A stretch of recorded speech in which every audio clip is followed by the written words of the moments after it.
Okay, so last week we talked about comparative psychoanalysis and critical psychoanalysis. And we talked about how the problem is ideological psychoanalysis. And we talked about how the classical people, many became quite ideological, and then the rebels rebelled against that, and then the rebels became ideological, embracing antithesis instead of thesis, and how the goal of critical psychoanalysis is to not get caught by either thesis or antithesis, and to try to arrive at something like a creative synthesis, and to get the people in the silos to start talking to one another across the silos. And so dialectical thinking we talked about, and so that was the introduction and the postscript. Tonight I'm going to try and cover the content of chapters 1 and 2. And so in chapter 1 I've made a list of points that I want to underline, but one of the main points that I'm trying to make is a fundamental difference between the Freudian and the Kleinian visions of the human situation. Freudians and Kleinians can talk to one another and even be friends because they've got a lot in common, especially compared to the self-relational, interpersonal, intersubjective people with whom they have far less in common.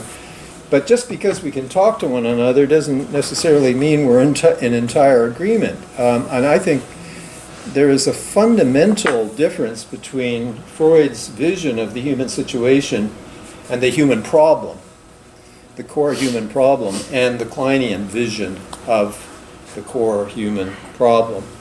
So now you'll notice I have under Klein, I have Eros, Thanatos, and of course that's Freud originally. But Freud didn't do much with that. Anna Freud never really got her mind around it. And the Freudians kind of never really got their minds around it very much. Klein picked it up. I think it's fair to say that Anna Freud and subsequent Freudians, they never really caught up with where her father was headed. They kind of fell back to the earlier drive defense model. And certainly in ego psychology, this drive defense model became the central perspective. Melanie Klein saw where Freud was going, and she went with him and went further. Okay, so what's Freud's vision of our problem? There's a problem between the human in us and the quotes beast, the animal in us.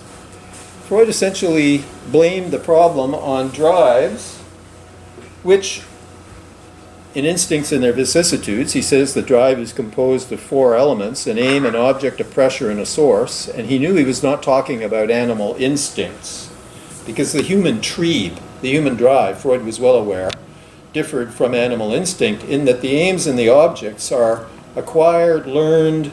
You can shift them around. You can turn the aim to see, to look, into the aim to be looked at. You can turn a sadistic wish into a masochistic wish. You can shift the object from mother to your first grade teacher who you have a crush on in the Oedipal dynamic. So he was well aware that the human trieb are very open to social learning and can be shifted around. But, nevertheless, he insisted that they bubbled up from the body, from a somatic source. The drives bubbled up from the body, and he did not mean the brain.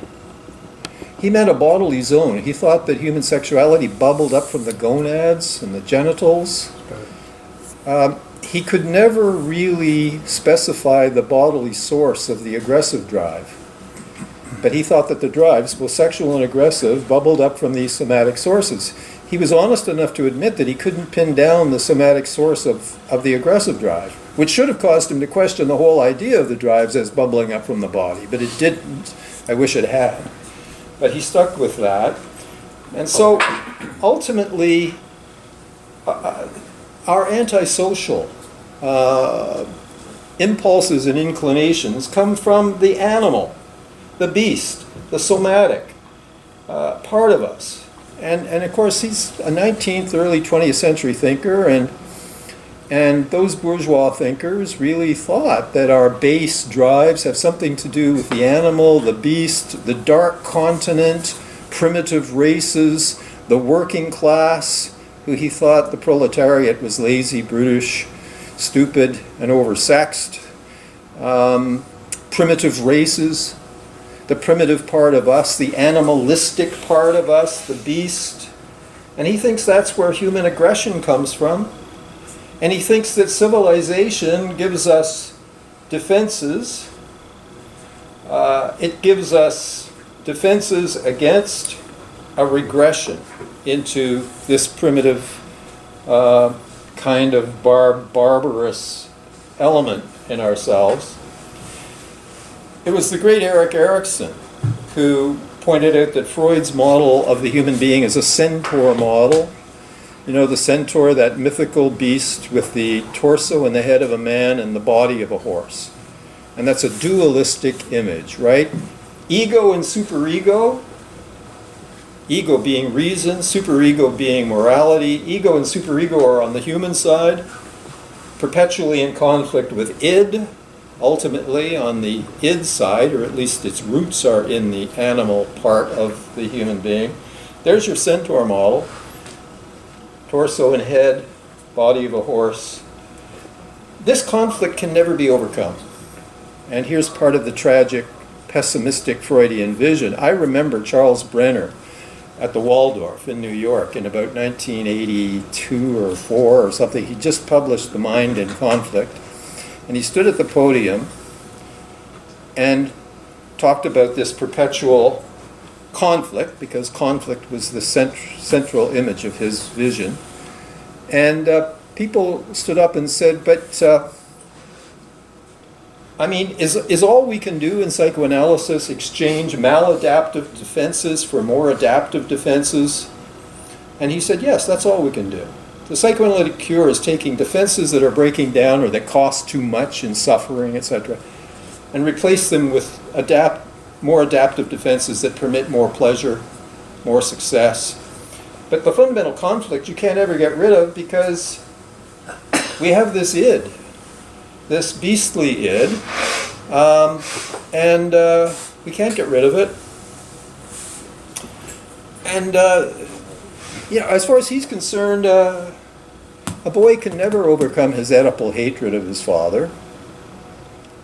He thought it was naive, the idea that you could let go of some of the primitive passions, transcend them. No. These are permanent for Charles Brenner. All you can do is learn how to manage your Oedipal hatred of your father better than you've been managing it, so that you're not getting fired all the time or winding up in jail or whatever. But the idea of actually forgiving your father, or getting over your hatred of your father, no.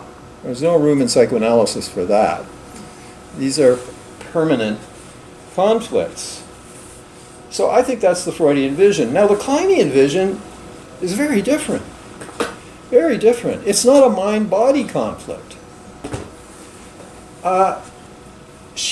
This is Freud's idea, 1920. He revises his instinct theory, Eros and Thanatos. Eros is more than sexuality. It includes sexuality, but it's a tendency to connect. E.M. Forster's novel, Only Connect. Famous line from that novel. But it's about connection, and it's about ever wider connections, or it's about integration, integrating. Thanatos is a drive to disconnect and disintegrate. Attachment, connection, separation, individuation, connecting, disconnecting. Of course, we all want to do both of these things. This is a core conflict in our nature. Now, those of us who've reached the depressive position and are more or less neurotic, we manage this, one way or another.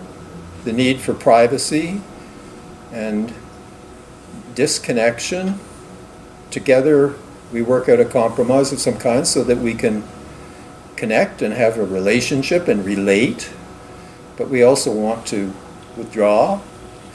People work out their compromises between this. If you're borderline or psychotic, well, let's use Freud's language. Healthier people manage to fuse eros and thanatos, fusion. So they're able to work out blends. We talked about dialectical thinking. Neither thesis nor antithesis, but a synthesis that represents some kind of a blend. I have an unusual blend. My wife lives in Philadelphia and I live here. Tomorrow I'm on a plane. We've done this for 25 years. That's my blend of connection, disconnection, works for us.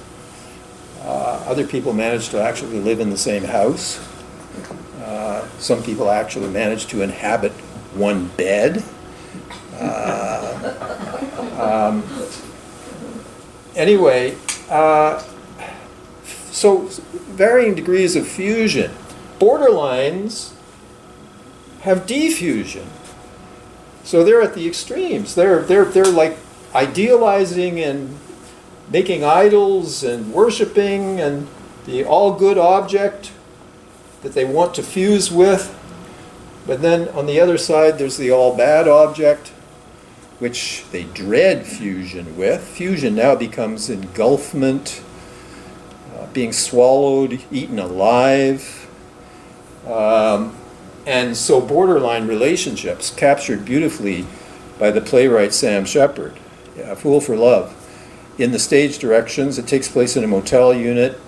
In the stage directions, there's a bass drum hooked to the screen door. And throughout the play, it's boom when the door slams when they come together in the room. And then they split apart. Boom, boom, boom, boom, together, apart. They can't live with each other. They can't live without each other. The borderline cannot be separate without feeling abandoned, and can't be together without feeling engulfed. And the rest of us who've reached the depressive position can work out some kind of togetherness where I'm not engulfed, I'm not abandoned. Work out a fusion. In severe psychotic diffusion, the object is either God or the devil. And you're either worshiping and longing to merge with divinity, or you're fleeing demonic persecution. The diffusion is even more extreme than in so-called borderline states. So the problem for Klein, the human problem for Klein, is not mind versus body. It's not defense so much versus drives, although fusions of Freud and Klein can and have been worked out. I mean, I work them out. I consider myself a Kleinian Freudian. I still use a lot of drive defense concepts, but I don't think the drives bubble up from anything biological or bestial. But this is a mind-body problem. This is a problem in the mind and heart. You see, this is psychobiology. That's Freud. Psychobiology. This is not psychobiology. This is a purely human psychology. This is pure psychology. The problem is in the mind and the heart of human beings because we're torn in different directions. It's a conflict between love and hate. That's what it is. That's what Melanie Klein is all about. How our loving is all messed up by our hating, and our hating is all messed up by our loving. And we're caught in this problem. In my own work, what I've done really is, in my critique of Freud's theory of the superego, I've lined up conscience with eros and love, and I've lined up the superego with thanatos and hate. Okay, now I'm being very Freudian when I say this, because as Freud's writing went on over time, his description of the superego came to be more and more hateful. The superego he described was essentially aggression turned against the self. It was the aggressive drive turned away from the object, back against the ego. And so instead of beating up the person who's frustrated you or betrayed you or whatever, instead you turn that aggression on yourself and you beat the hell out of yourself. The superego fundamentally wants to beat you up. It's like a false priest. Like sometimes it will actually tempt you to sin, like a false priest. Go ahead, sin. And he tempts you to sin because then, once you sin, he can do what he wants to do with you, which is to beat the hell out of you. I mean, fundamentally, he's a sadistic agent. I always think of a particular scene in Ingmar Bergman's film Fanny and Alexander, and the two kids have this stepfather who's like a Lutheran pastor, and he's a sadist, and he loves to beat them. Bergman didn't do this, but I always have the fantasy that if the camera zoomed on this sadistic minister when he's beating the kids, you might see that he's got an erection. Because he's clearly sadistically getting off on beating. That's the superego. And Freud is increasingly describing it that way. And so, in one of his essays, Freud says the cure, the psychoanalytic cure, is the demolition. That's his word. The demolition of the superego. Now the Freudians and the ego psychologists just shrink back from that. They can't take that language. But Ferenczi agreed with Freud, and so did Franz Alexander. They both agreed. Ferenczi says that no psychoanalytic cure is complete until there is a complete elimination of the superego. But immediately James Strachey, and a host of others said, "Oh, that can't be. We can't kill the superego. That's a profoundly conservative. It's like too much. We've got to kill Father, God, superego. No. We can't have that. We need to modify it." Strachey says, "We need to modify it to make it less aggressive, to de-aggressivize it, to modulate it." To take the immature, primitive, sadistic superego and turn it into a mature, more reasonable superego. That was Strachey's rejection of Freud, Ferenczi, and Alexander. Not demolition, modification. Well, let's look at that. Freud, Ferenczi, and Alexander were radicals.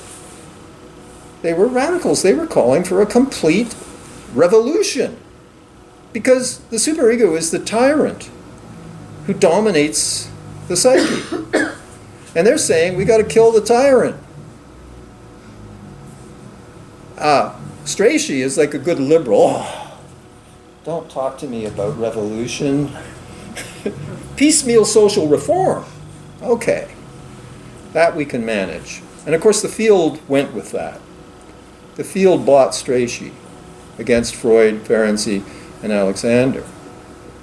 Now, people thought when Freud said demolition of the superego, that means what are we going to do? Manufacture psychopaths? If we're going to demolish the moral center, the superego, are we going to become psychopaths? Freud says no, we're going to transfer the moral self-control function to the ego. We're going to demolish the superego and we're going to have the ego. Ferenczi and Alexander followed Freud in this.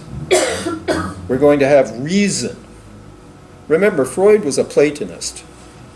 Plato divided the soul into three parts: appetite, reason, and spirit. And it roughly corresponds: the appetite to the id, reason to the ego, spirit to the superego. So Freud was simply following the Platonic division of the soul into these three parts. And so what Freud was saying is we're going to get rid of the superego and we're going to have the ego, which is the center of reason, rationality, science, is going to take over the moral control function. I agree with him and Ferenczi and Alexander about demolition, but I don't agree that the moral function can be transferred to the ego. Why? Because since David Hume wrote in the 18th century, reason cannot make value judgments. Science is incompetent. Science and reason are incompetent to make value judgments. If you decide you want to build a bridge, reason and science can tell you how to build it. but they can't tell you whether you ought to build it. You cannot, in Hume's words, you cannot deduce an ought from an is.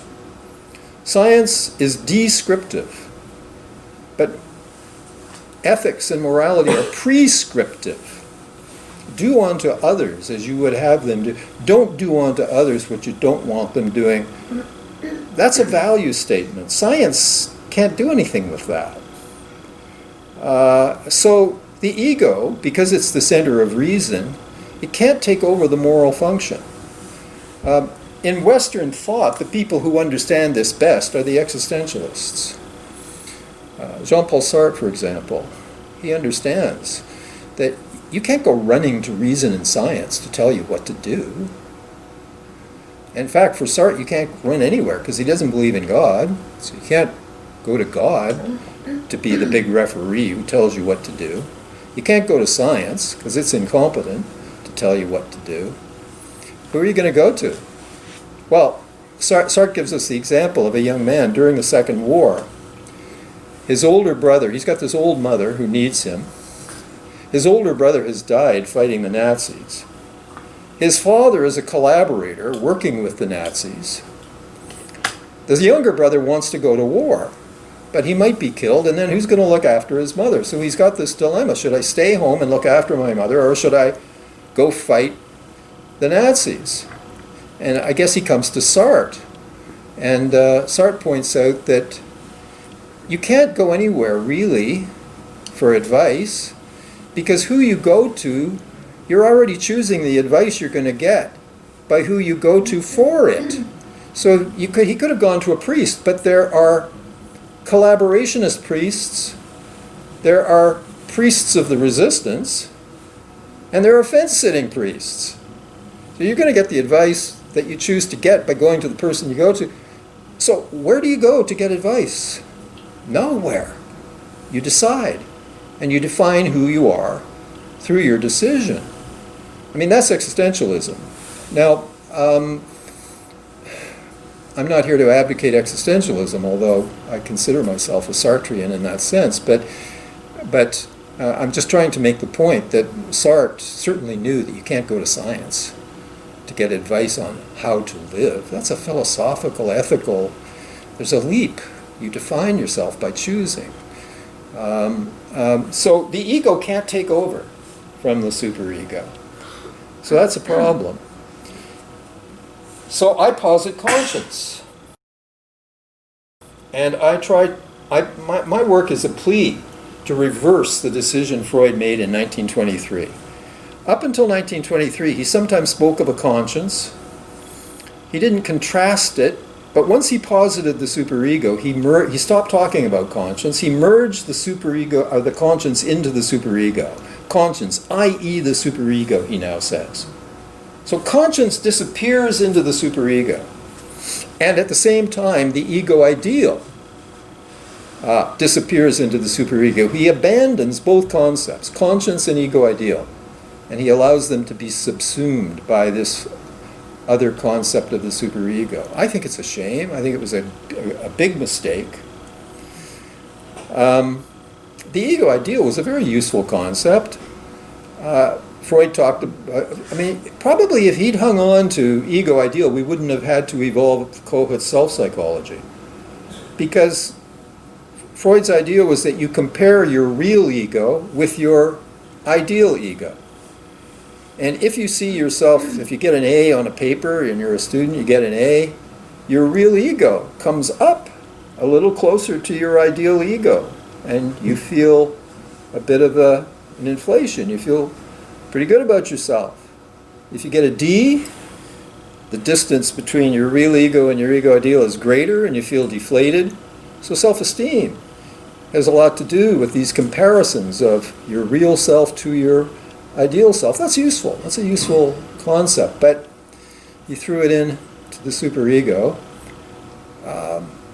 He didn't have a whole lot to say about conscience, but certainly he stopped talking about conscience as anything that could be separate from or challenge the superego. So I'm positing the conscience, and I want to bring back ego ideal as well. So Freud gives us a tripartite model. id, ego, superego. I'm saying we need 5. Ego ideal and superego. 5 structures. Conscience. Sorry? Conscience. Conscience, ego ideal, id, ego, superego. 5 structures.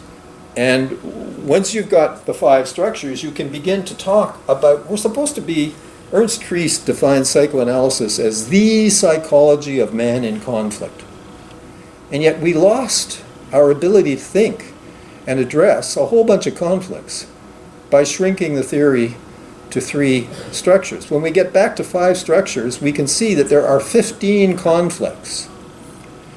15, and we've addressed maybe half of them.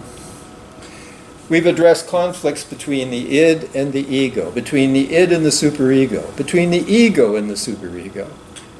But now we can talk about conflicts between the conscience and the superego, conflicts between the conscience and the ego ideal, conflicts between the ego ideal and the id, conflicts between the ego ideal and the ego, conflicts between the ego ideal and the conscience.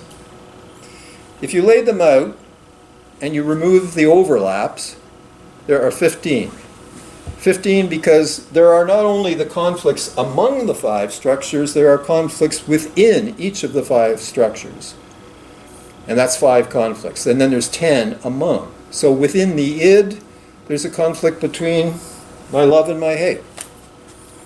Within the ego, there's a conflict, for example, say between my masculine identifications and my feminine identifications. Within the superego, there's a conflict between my values from the old country, say my parents have emigrated, the values of the old country and the values of the new country. The problem that so many first-generation kids have. Conflict, that's just one example of conflicts within the superego. Or there's the conflict in the superego between the laws of the land and the laws of the deviant subculture of crime that you were raised in.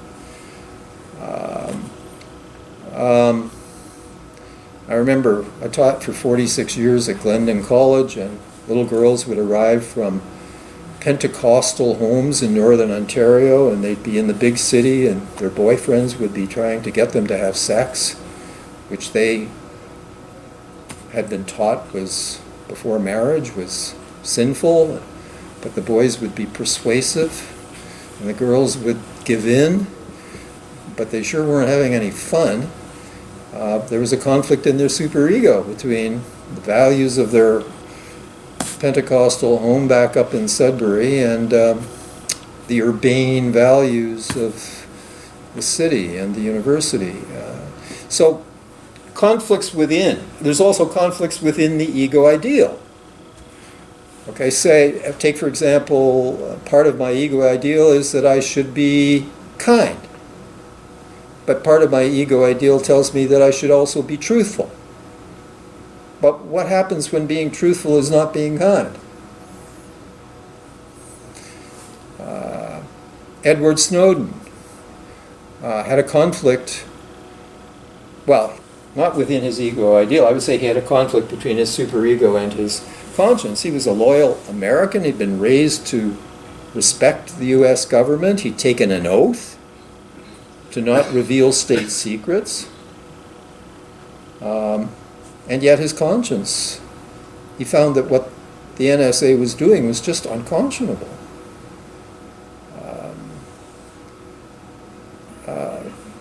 So he became a whistleblower. He decided to go with his conscience, and he defied his superego. My old mentor, Eli Sagan, who I was pleased to have here a few years ago before he died, he, in his book, drew on Mark Twain's story of Huckleberry Finn, who's raised in a southern racist society, and so Huck is racist, of course. He's beaten by his father, and he runs away, and he's on the raft floating down the Mississippi, and he's joined on the raft by a runaway slave, Jim, who becomes his friend, and Jim protects him and looks after him and so on. But all the time, the racism in Huck is saying, you got to turn I won't use the N-word, you got to turn him in.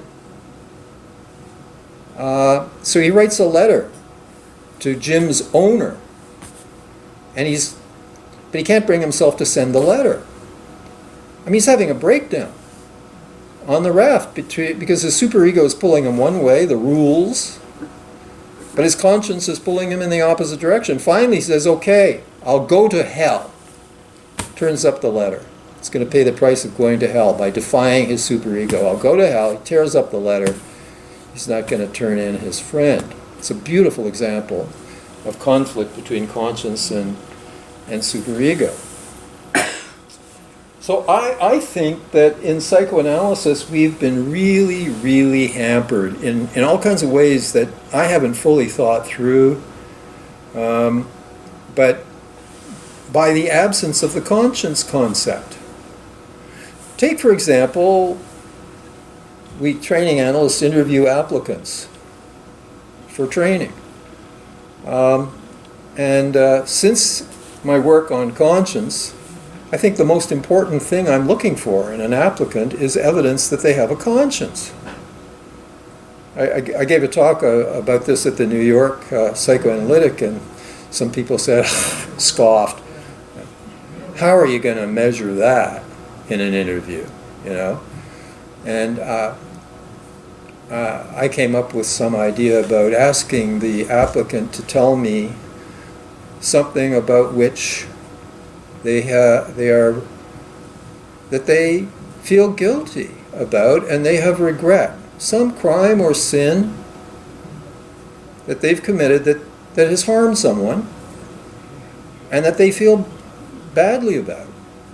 And at a talk here, Howard Gorman helpfully suggested, in other words, you're not so much looking for a confession as you're looking for an affect. You're looking for the affect of sorrow. That the person is sorrowful, that they did something bad and they hurt somebody, and they now that in order to feel that, you have to have transcended your narcissism to quite a significant degree. You're not operating in the paranoid schizoid position when you're there. You've moved into the depressive position, and you're feeling sad. You're not depressed.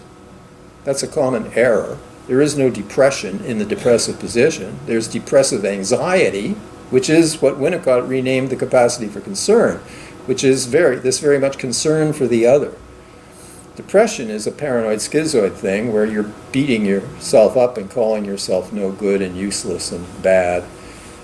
But what there is sadness in the depressive position, and there is regret in the depressive position, and there's the willingness to acknowledge that you are far from a perfect specimen, and you're living in a world where there is no perfection, and you don't walk around feeling entirely good about yourself because you're bearing guilt. You're bearing it. You're not beating the hell out of yourself, but you're bearing the fact that you've done some bad things and hurt some people. You're not projecting the guilt onto other people and scapegoating them. You're just walking around with the realization that you're a very mixed bag. That's sanity. But anyway, I think, you see, if I'm interviewing someone for the Institute, yeah, I'm impressed if they have a lot of ego strength, if they have a good intellect, if they're brilliant. Maybe they're going to go on and write brilliant books. So what? That has nothing to do with being a good psychoanalyst, writing brilliant books. I admire it, but I mean, what you want in a psychoanalyst is a person with a conscience, with a heart, not just a good mind. A good mind is a great thing to have. I'm not knocking it, but I mean, what we want in therapists and analysts is a good heart and a good mind and a conscience. Well, I'm not impressed that they know the rules. The guy who founded this society knew the rules. He just felt free to violate them because he felt beyond the rules. Psychopaths, that's their attitude. The rules, they know the rules. The rules are for the others. But they're not for me because I'm special. Right? So if someone tells me all the rules, they know the rules, big deal. Do they have a conscience? So I think the whole field of psychoanalysis has been hampered in its ability to be conscientious to a considerable degree because we lost the concept. We would have been better off. We would have been a more ethical discipline had we not lost the concept. So that's why I'm arguing that we should bring it back along with ego ideal. Don, on that last point when you were talking about the guilt and the conscience, I Right. thought of working with affairs.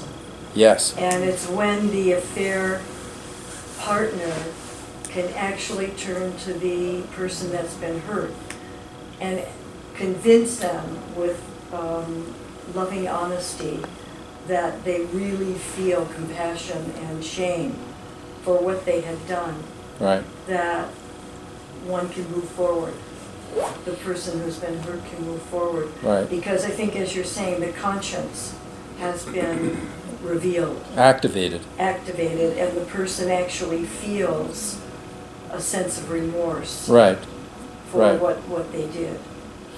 Which sometimes can only happen once there's been a thorough exploration and venting of their deep anger at the spouse they betrayed.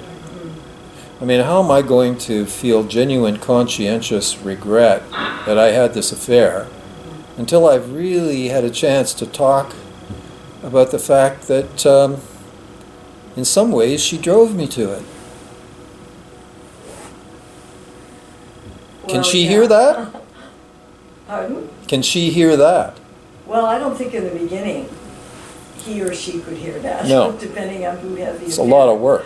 Well, because you can't start out with, I did this because of you. I mean, they've got to take responsibility themselves for what was inside them. Well, but I mean, clearly when you get down the line, you can talk about, okay, Right. what was going on in the marriage? yeah. That Although I Put you in a vulnerable position Yeah. to look Yeah. outside of the marriage. Then you can do it, but not in the beginning, or you will really. Oh, lose of course. the I'm not talking about the technique Yeah. of the sequence in which these things are talked about, but Yeah. but all I'm saying is I don't think a person can fully take ownership and feel regret for hurting someone while there has been no discussion of what that person did that made you want to hurt them. Yeah. Well, they do have to get to that. Oh. Or what that person didn't do. Or what they didn't do Or what- that yes, made you yes. want to hurt them. Exactly. I mean, the whole thing has to come out. But I think in any therapy, coming to grips with the conscience, which is not the superego. Let's characterize the difference between these two things. See, like the superego wants to inflict pain. It wants to make you suffer.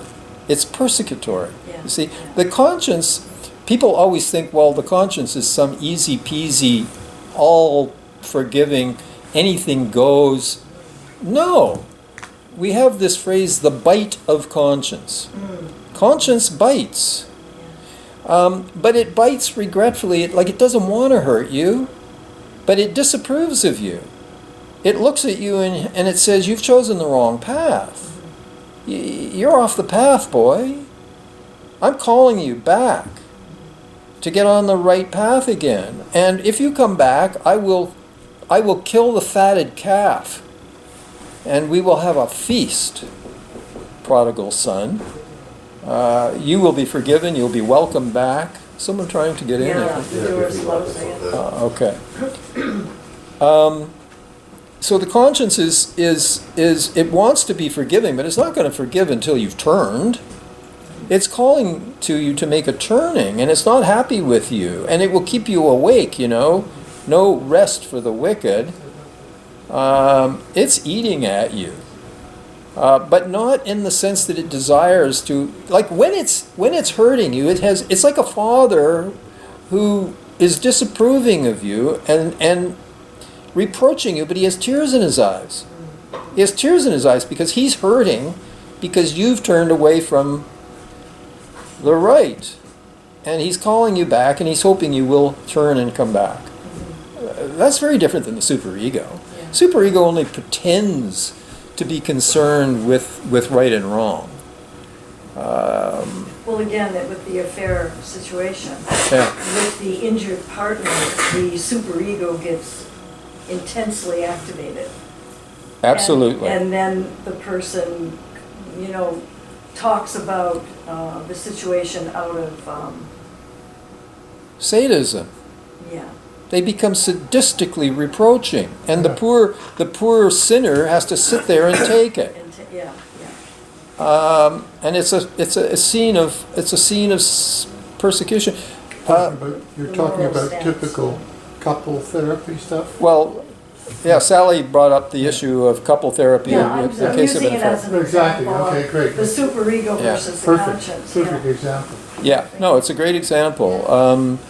Well, I remember here we had a town hall to try to recover as a society from the fact that the founder had betrayed us all, and he did a lot of very bad things. But there were people at that meeting who disgusted me because they were indulging in a sadistic orgy of reproach. You could see that they were excited about attacking him. They'd had such welled up hostility towards him. Now they felt justified in just dumping their hostility, and it was like a primal killing of the father and a dancing on his grave. You know what I'm saying? And I thought, oh my God, that's as bad as anything he did. Exactly. Poisonous, Yeah, right? yeah. Oh, it was poisonous. The moral stance just gets activated. Moral righteousness Yeah, and yeah. reproach. That's pure superego, Yeah. and that's not conscience. I mean, And you know, it becomes abusive to the, very abusive, yeah. very abusive. So that's the difference between conscience. It's calling us back, but it has a bite. It has a bite, and you don't sleep well, and you're not going to feel good about yourself until you turn. And frankly, I see this as really kind of the essence of the cure. Let me back up just a bit. I don't think this is so new. I just think that we psychoanalysts have lied about this from the beginning, except in 1914, Freud did not lie. In On Narcissism, he says, unless we must learn to love or we will fall ill. And we must fall ill if, due to frustration, we cannot love. Now, right there, he slipped up and said what he really believed, and he was honest. And he said, psychoanalysis is about turning people from hate to love. It's about turning people from narcissism to love. But he seldom ever talked that way. He immediately replaced it with a medical language. No. We're not about converting people. That's religion, and he hated religion. That's spirituality. We don't want nothing to do with that. But he slipped up in 1914 and said, well, people have to love or they will be ill. But then he substituted the medical language. No, they suffer from pathology. We're trying to help them become healthy. We're not trying to turn them from bad to good. We're trying to turn them from sickness to health. And that's a cover story. I mean, psychoanalysts have always been standing for love over hate, life over death, truth over lies. We are an ethical practice. Now, we don't beat people over the head with this. We're not priests. We try not to moralize. I think moralizing comes from the superego. But I think we do carry the conscience in the treatment. I think the patients want us to have a conscience. They count on us to have a conscience. And we should carry it very quietly. We shouldn't be beating patients over the head with it. But I do believe that we have to carry it and what's the cure? They start to be able to carry it themselves. Okay, and why do they come to that decision? Because if they're intelligent people, they learned as I did, because I tried for many years to be a bad boy. I mean, I tried every way to have my cake and eat it too. I'm very smart. I was pretty good at trying to dodge both superego and conscience. And then finally, I threw in the towel because I just knew it doesn't work. I will always be unhappy. I will always be punishing myself. I'll always be sabotaging myself unless I go straight. So I decided to go a little more about the ego ideal. People who don't like the idea of separating conscience as distinct from superego, they want to stay with the Strachey idea of superego modification, and they don't want to undo Freud's decision and have a separate conscience. I think they're making a mistake. I think that if we had the because I think to think properly we need concepts. You know, there's that old, the Sapir-Whorf hypothesis, they call it in anthropology. Do we see and then label, or do we label and then see? It's both, of course, it's a circular thing. But certainly having words for things helps us see, and it helps us make distinctions. And so if we have a separate concept of conscience, I think we're more alert to issues that we have been overlooking. And one of the things, well, I mean, I think these have profoundly different sources. I mean, the superego is composed, I think, of two elements. Id aggression fuels it, turned against the self, and then internalization of societal norms. So the superego is normative, and it's socially constructed, and then it's fueled by aggression, turned against the self. The conscience is not socially constructed. And this flies in the face of much social science that wants to see everything as socially constructed. But as we talked about last week, and Hassan brought up, those experiments at Yale that Bloom conducted with little children, 3 to 6 months of age, who already know right from wrong. Now, not that there's no social element in that. At 3 months, you've already had 3 months of opportunity to identify with the nurturer who keeps you alive by feeding you. And so you have plenty of time to identify with the nurturer. But this is not the same thing as taking in socially constructed rules from the society into a normative superego.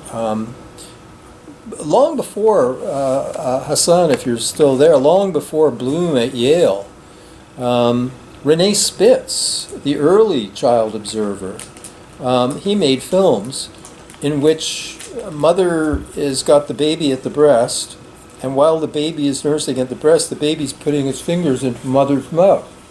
Right. And then a few months later, she's spooning food in, and then he is spooning food into her mouth. So it's reciprocity.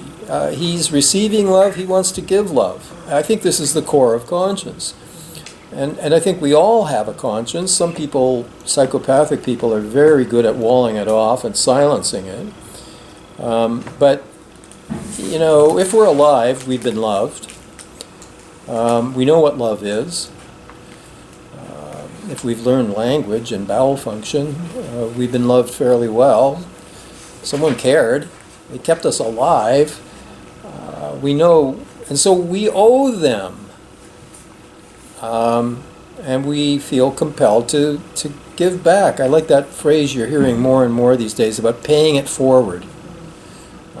Good things have been given to us, and so we pay it forward. I once really failed someone, a man who really helped me, my PhD supervisor. And after I got my PhD, I got busy hustling my academic career together, and I wasn't reaching out to him. One day, a number of years later, he called me, and I was down on the Jersey Shore, and I said, let's get together for lunch when I get back. And I got back, I got busy again. We didn't have lunch. Finally, I got around to calling him. I got his widow. So I failed him. Now, a few years later, I met my now deceased old mentor, Eli Sagan, man 15 years older than me. And here was an opportunity for me to act differently and show gratitude.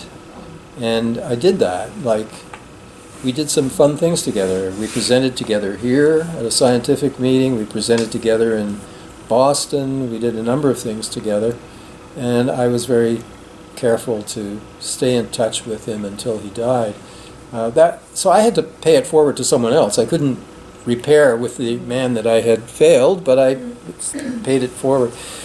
Anyway, that's conscience in operation. You know, conscience is also about gratitude, and it has its roots in this early relationship, but it also has primate roots. We now know from the animal studies that primates are far more altruistic, far more... Was that the door? No, the son just No. joined. No, it's not the door, Sally. It's the Um, Hi. Hi, Hassan. We were just I was just talking about the child studies again and the animal studies, and I was reminding people that before Bloom at Yale, Renee Spitz showed the baby feeding and wanting to feed mother back, and so the roots of reciprocity are there in the early caretaker relationship. So that's where I see the roots of conscience.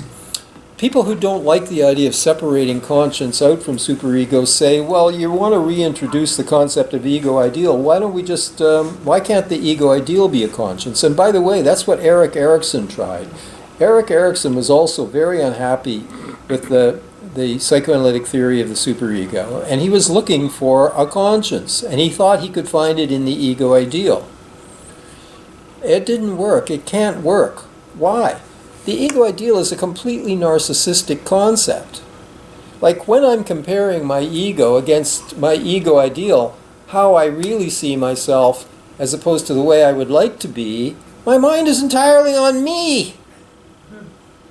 It's not on the other and the needs of the other.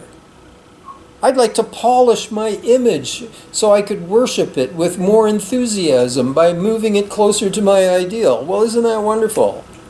That's not having to sacrifice my self-interest at times out of care and concern for the other. Very different. So ego ideal can't be a conscience.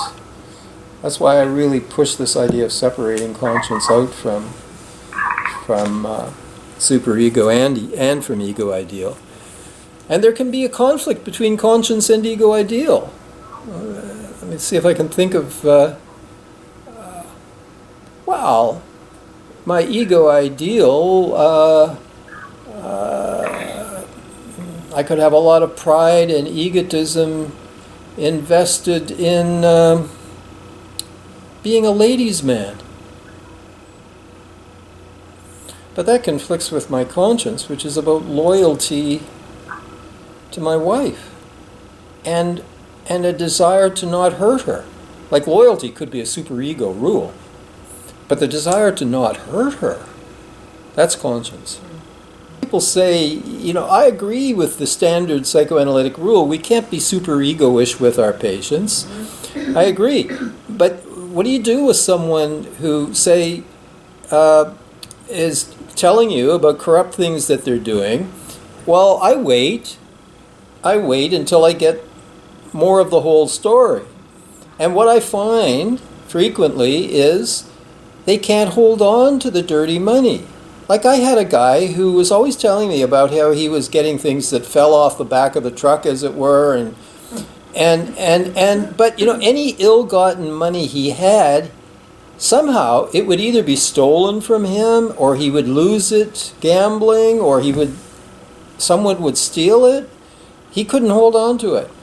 Or he would have accidents, he would hurt himself.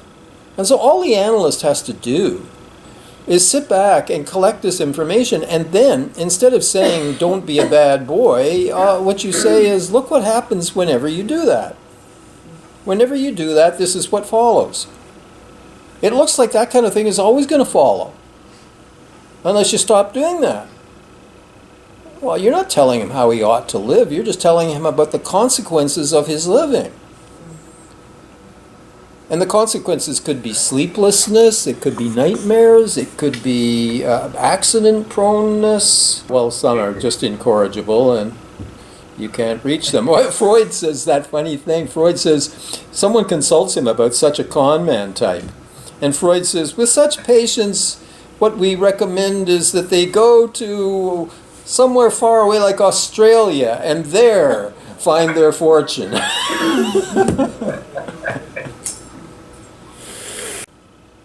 Just to underline the point about essentially psychoanalysis, Freudian psychoanalysis, blaming human destructiveness on the id and on the animal in man. And of course, this is completely in keeping with our culture. In the paper, I made a long list of, it's our language. We refer to the beast of British Columbia, Ilsa, she-wolf of the Nazis.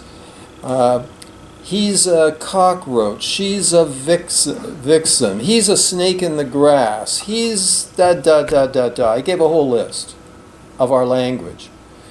This is massive projection of our uniquely human evil inclinations and tendencies onto animals, onto the beast. And like, beasts can't even approach the level of human destructiveness. I mean, we are a uniquely destructive species. We're sort of like a virus that has spread over the planet, and we're wrecking it. Well, we're not wrecking the planet. We're just wrecking the ecosystems that we depend on. And how many species have we driven to extinction? We're uniquely destructive. The answer, Don, is every species. Mm-hmm. The book Sapiens. If you read Sapiens. Sapiens, right. It lists how human beings, whenever they came in touch near anything, they annihilated. Yeah. And we are the only species that kill each other. Yes. Lions kill each other. Yes. We do each other. But and now, of course, the punishment is built in because we're going extinct. Well, absolutely. We are good at it. We have done it so many times. The sixth extinction is coming. Yeah. Yes. Yeah. But you know, but just think of all of the years in which we tried to deny this. We tried to blame our destructiveness on something else instead of recognizing that it's like one of the defining features. Well, I mean, Julian Huxley wrote a wonderful essay many decades ago called The Uniqueness of Man, and I used to teach this at the university because I came out of a tradition in social psychology which sees human beings as radically unique and unlike any other animal species. But then gradually I found it harder and harder to teach this because the students were outraged, because when I would be saying man is unique, they would think I was saying superior. And of course I wasn't saying superior, I was saying inferior in many ways. Our uniqueness is our destructiveness. You know. But I don't think that psychoanalysis got this. It certainly Freud did not seem to grasp this. He seemed to think that our destructiveness came from the animal in us. And that's a big mistake. I mean, I don't share the pessimism of the British, I quote him in the book, Thomas Hardy.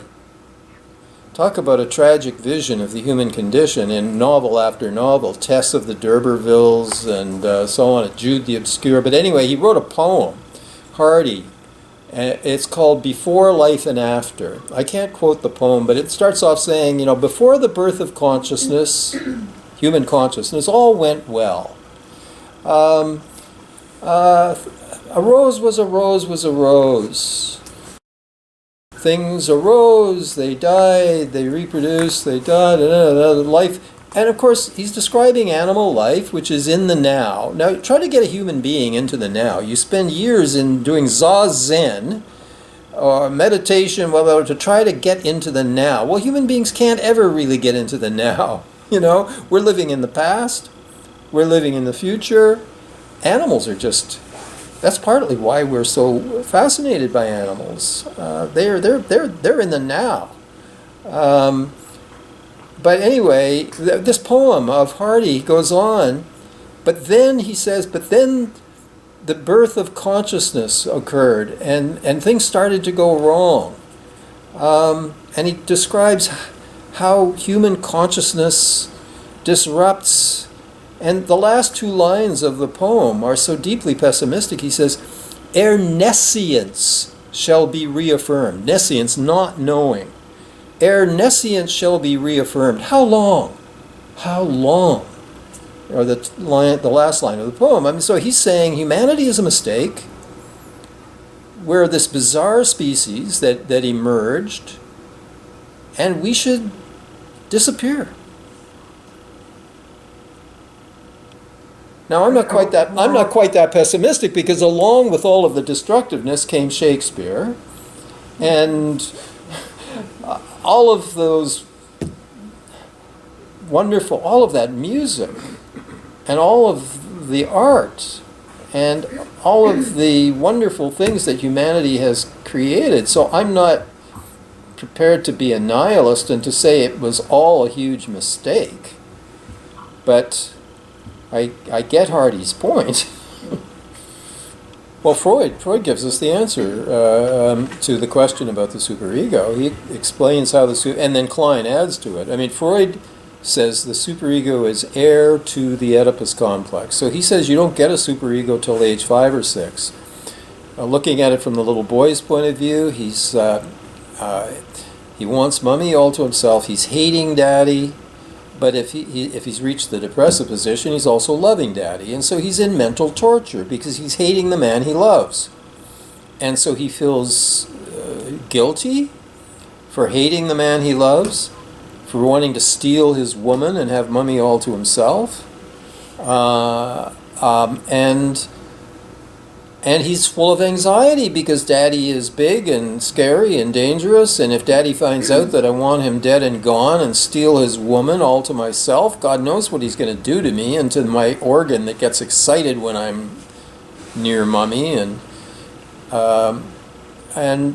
And so in the face of castration anxiety, says Freud, and in the face of this horrible feeling of hating someone you love. By the way, Freud is very close to the depressive, talking about the depressive position when he talks about that aspect of it. Even in Totem and Taboo, Freud refers to a guilt before the Oedipus complex. Before they kill the father, they're already feeling guilty because they hate him as well as love him, because the father is their protector, not just their oppressor. And so that's a Kleinian kind of guilt of ambivalence before we even get to castration anxiety. But in the Freudian story, finally the little boy says, uncle. He gives up. He says, okay, I'll let mommy be daddy's, and I'll get a woman one day of my own like mommy. And meanwhile, I'm submitting to the father and the law of the father.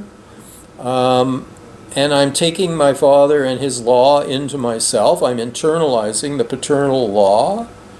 And I'm identifying with my father. And what do I do with the hostility that I used to feel towards him when I wanted to kill him? I now beat myself the way I wanted to beat him. The attacking tendency towards father, I turn on myself. And now I've got a superego beating me. That's where the superego comes from. So it's filled with hatred, it's filled with aggression, turned on the self. And what's Freud's theory of why we obey it? Because we're afraid if we don't, we'll be castrated. So we're driven into being moral out of castration fear. That's Freud's theory. Now, Klein expands this by saying that the superego begins much earlier than Freud thought. We see evidence of the superego in the first year of life, because the superego, the primitive superego, is simply the persecutory object. In a child in the paranoid schizoid position, at the beginning, he splits everything. Everything is either all good or all bad. There's an all good breast mother. There's an all bad breast mother. the bad mother is a persecutor, and I feel persecuted, and I internalize the good and the bad, and I feel persecuted by the bad object, the bad breast, the bad object. And that's the primitive superego. So the superego for Klein is a persecutor. And then she agrees with Freud later. That's a later. What Freud is describing is a later incarnation of the persecutory, bad, attacking object. And so for both Freud and Klein, the superego is an internal attacker. And now Freud doesn't write about the evolution of a conscience. And I'm being quite Kleinian when I'm saying conscience is the good breast. It's the good part object mother. And it's an identification with the internal good object that I feel is nurturing and loving and protecting me. And I wish to love her back and pass the love on to others. So this is a story of hate on the one hand and love on the other. Conscience and superego. To me, it makes every sense. It makes total symmetrical sense to have a conscience separate from the superego, just as we separate good breast from bad breast.